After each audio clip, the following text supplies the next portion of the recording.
Students, so the last session of leadership, we will be taking care of leadership styles.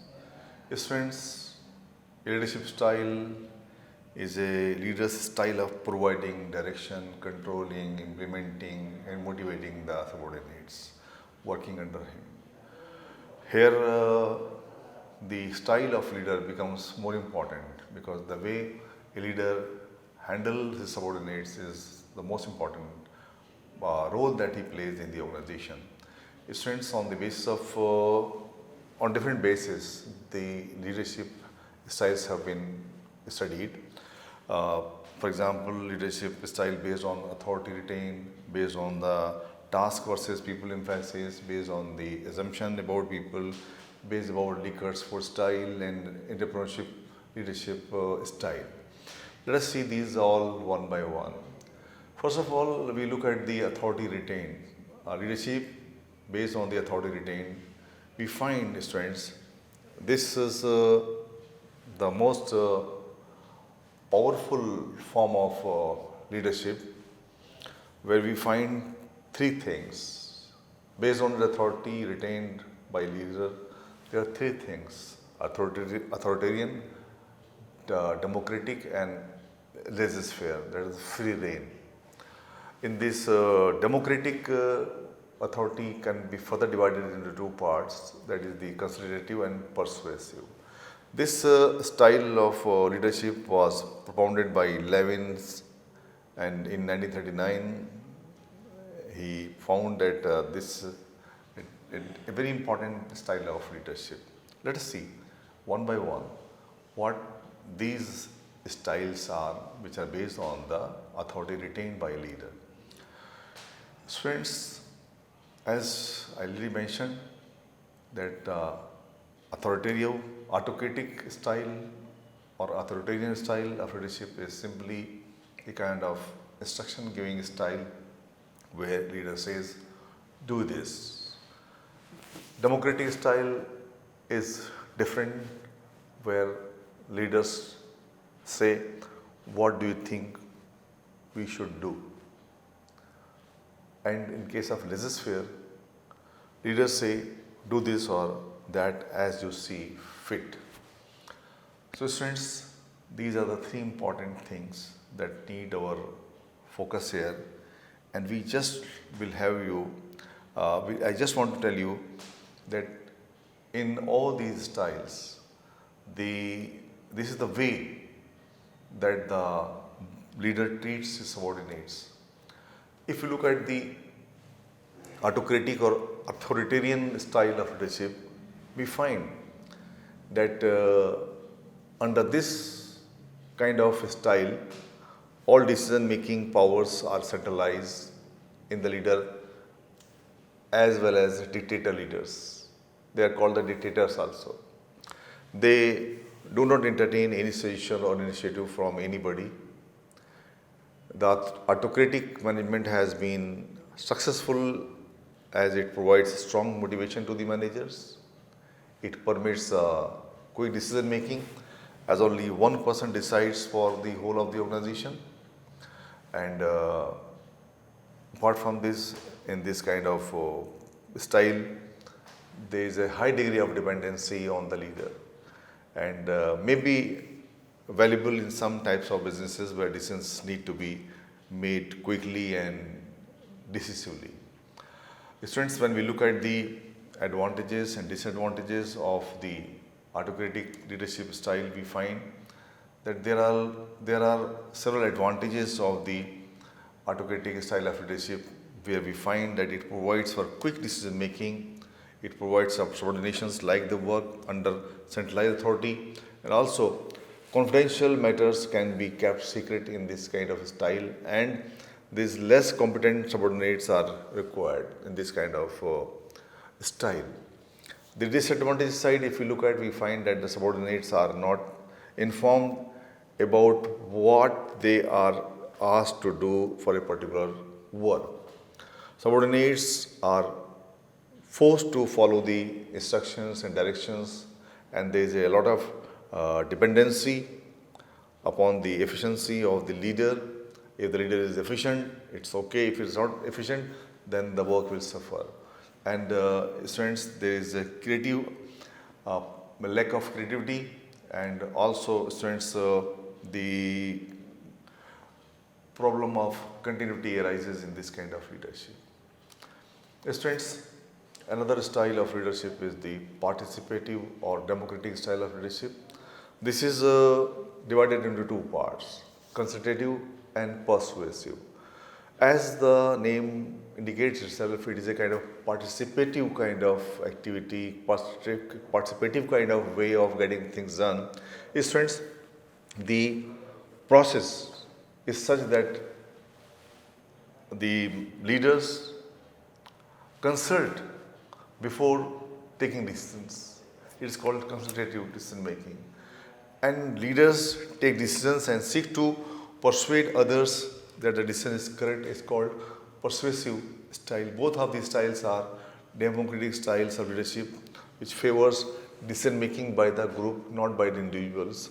They can win the cooperation of their group and can motivate them effectively and positively.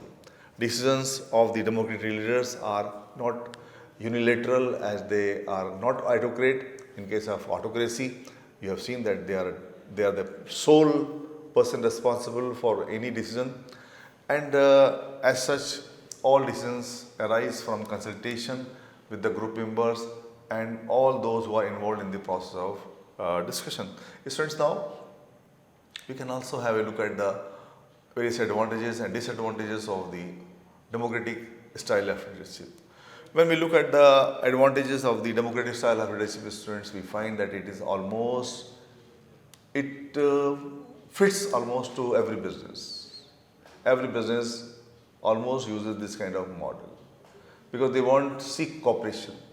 Cooperation cannot be sought by pressure. Cooperation can be sought by way of persuasion.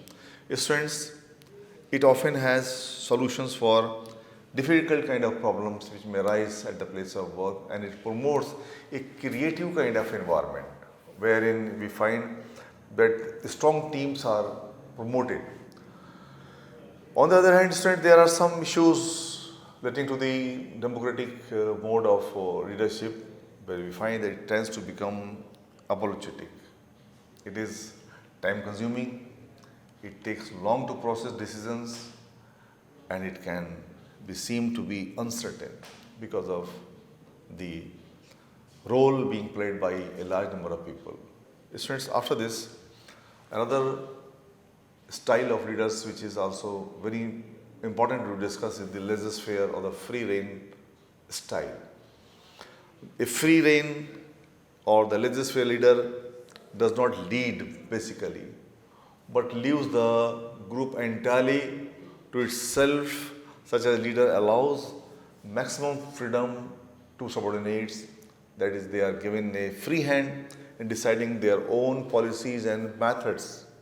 Students, you can also see that in case of the free rein society, there is sometimes we find that there is some creativity also when people are free, and sometimes it is seen that people can be highly motivated as people control over their own working life. Nobody is heading them and can make coordination and decision making time consuming and lacking in overall decisions. And it also relies on the good teamwork, relies on good interpersonal relations. But as a whole, if a kind of environment is made when there is a free rein kind of structure, problems are more than the advantages. Students, in case of the benefits of laissez-faire, you find when the team members have the skills to succeed, there they can do well. And when the group members are experts, they can do very well. And when independence is valued, this policy is highly valuable. On the contrary, what happens in case of the laissez-faire? There is lack of role awareness. There is poor involvement with the group, and there is low accountability because everybody is free. And you find here a lot of passivity and avoidance of work because no control is done on the subordinates in this kind of working climate. Students, another important thing or second important thing that we need to understand is about leadership style is the based on the task versus people emphasis. Here, I want to tell you that when we look at the people emphasis and the task emphasis, we find four things here.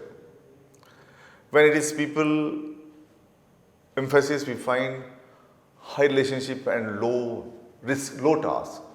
It is a kind of supporting style. And when there is a participant style, what we find? We find high task and high relationship. Feel the difference between the two. In case of high relationship and low task, students, we find low task and low relationship. And in case of high task and high relationship, we find high task and low relationship. Students, this is called autocratic style, and also when the low task and low relationship, it is a free range style. In case of the high risk and high relationship, it is a participative style. In case of high relationship and low task, it is a kind of supporting style. So students, it is on the basis of the people emphasis or on the basis of the task emphasis, we find that how the labor is motivated to work. Another important assumption about people, students, is on the basis of McGregor's theory, theory X and theory Y. If you recall, in our previous sessions, we have talked about the theory X and theory Y, where we have seen that in case of theory X, the boss or the leader distrusts the people and believes in close supervision and tight control over the subordinates. In case of the theory Y, they are participative, they trust subordinates and allow them to participate in decision making process. So this is the style which is based on the assumption about the people, what people are expected to do, which can be understood much more better in much more better way in the light of the McGregor's theory X and theory Y. Student, Likkert's four system approach is very important to discuss here, and I want you to understand it thoroughly. Rensis Lickert has given his four system approach, which are very easily understandable but very practically implementable.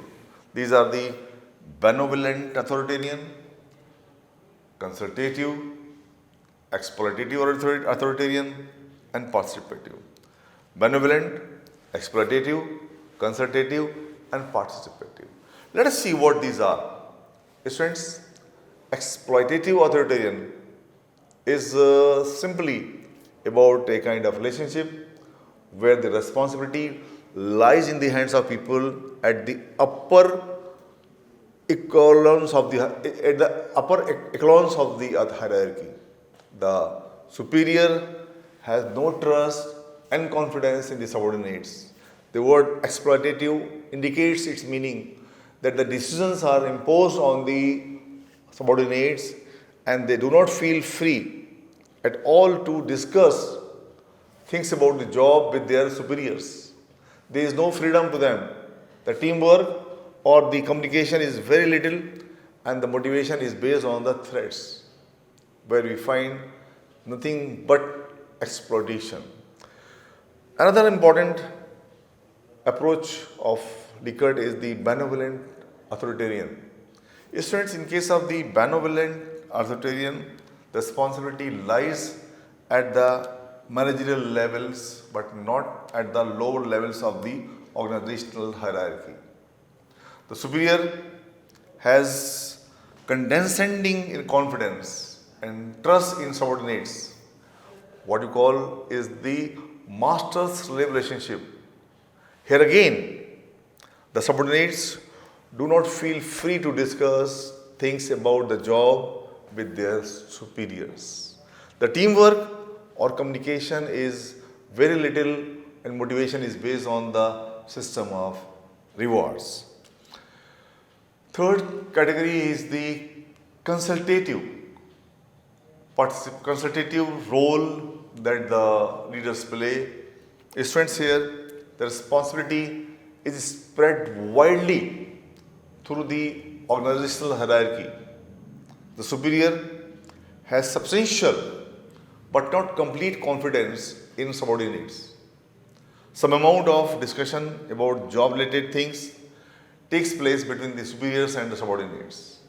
There is a fair amount of teamwork in case of the consultative kind of leadership, and communication takes place vertically and horizontally both, and the motivation is based on rewards and involvement in the job.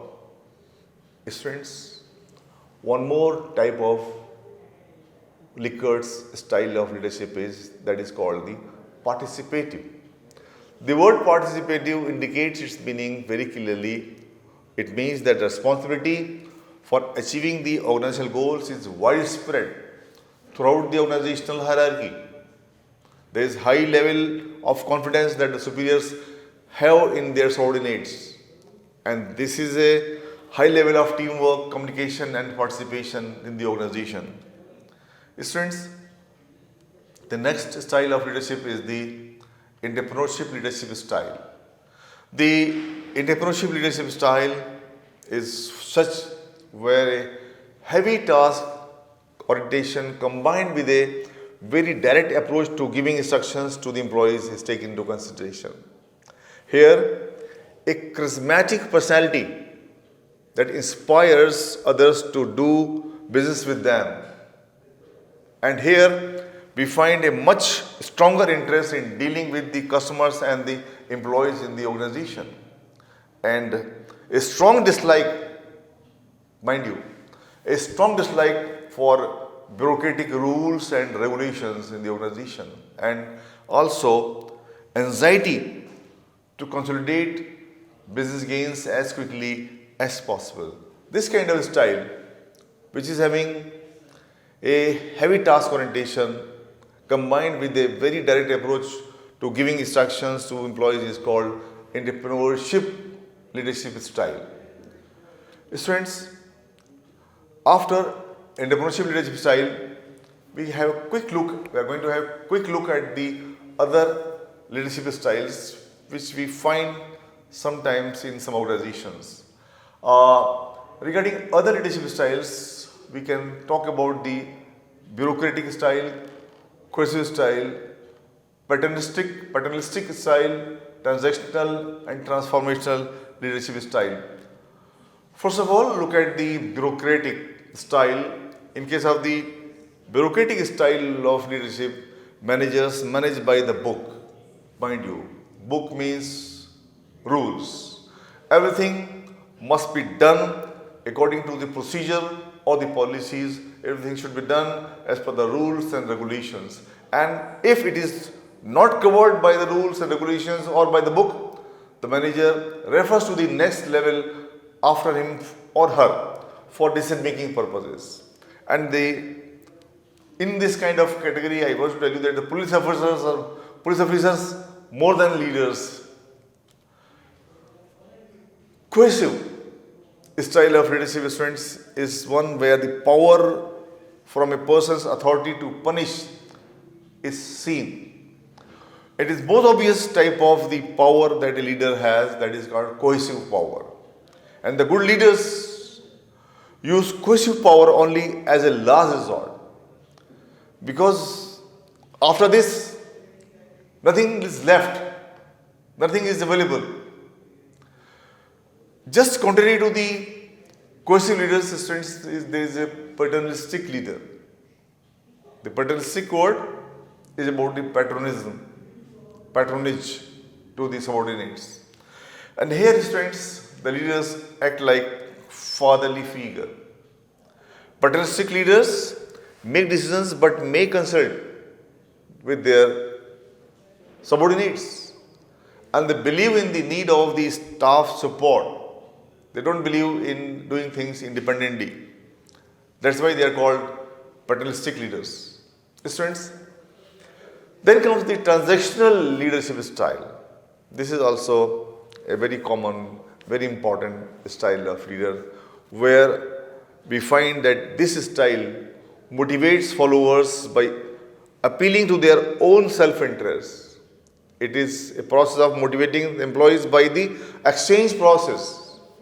Students, for example, you can say that the business owners exchange status and wages for the work effort of the employee.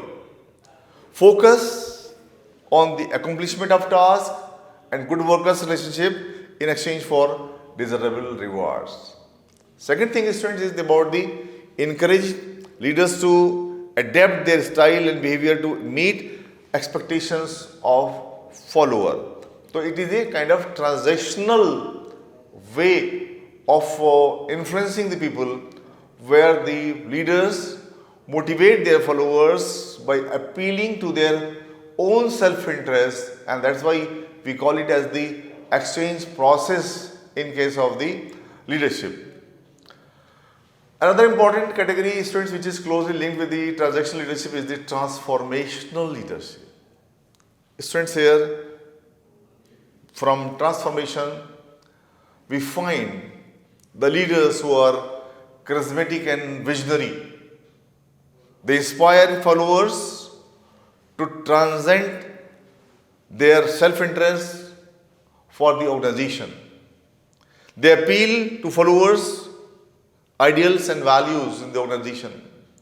They inspire followers to think about problems in a new and different way, so that new ideas could come up, problems could be minimized. They instill feelings of confidence, admiration and commitment in the subordinates, so that when they are developed with these three things, that is the confidence, admiration and commitment, we can expect something bigger and good from the employees.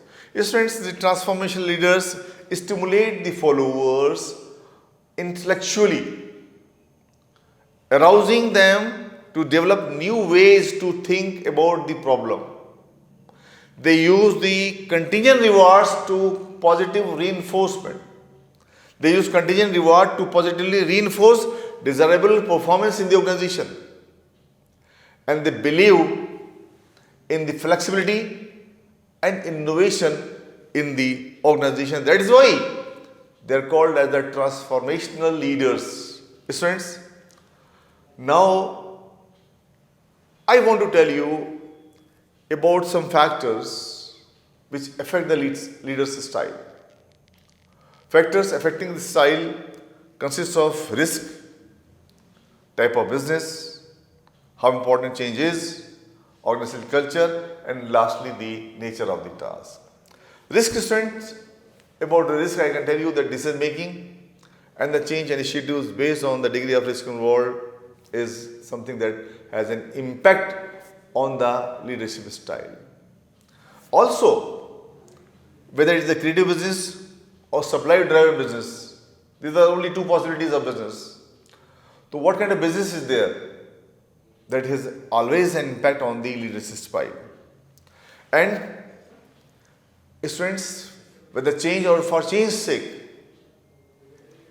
it is seen that how important change is.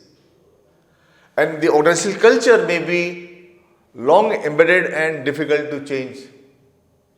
And finally, students, nature of the task, which means needing cooperation, direction or structure. Students, I just want to tell you now a few things about the myths which people have about the leadership before I go to the important aspect, that is the theories of motivation.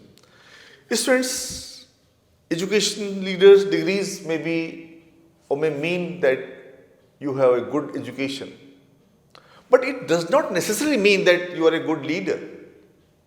Leaders have more education than others. It is a common kind of misconception. It's a myth. People think like this. Students, being an introvert or an extrovert determines how one recharges. Introverts recharge alone while extroverts recharge by being with others. There are no studies that suggest recharging one way or other makes you better leader. Students, the main point is to find a way to recharge regularly to avoid the burnout. This is about one thing that the best leaders are basically extrovert. They are not introvert. Because if they are introvert, they can not bring any kind of remarkable changes in the organization. They will be recharging to themselves only. And there are no researches, no studies which have been conducted that recharging one way or other makes you a better leader. Student, leaders are born with the instinct to lead. It is common misconception about the leadership. Some people want to lead, but that does not mean or does not make them great leaders. Great leadership is a lifetime goal. You do not become a great leader overnight.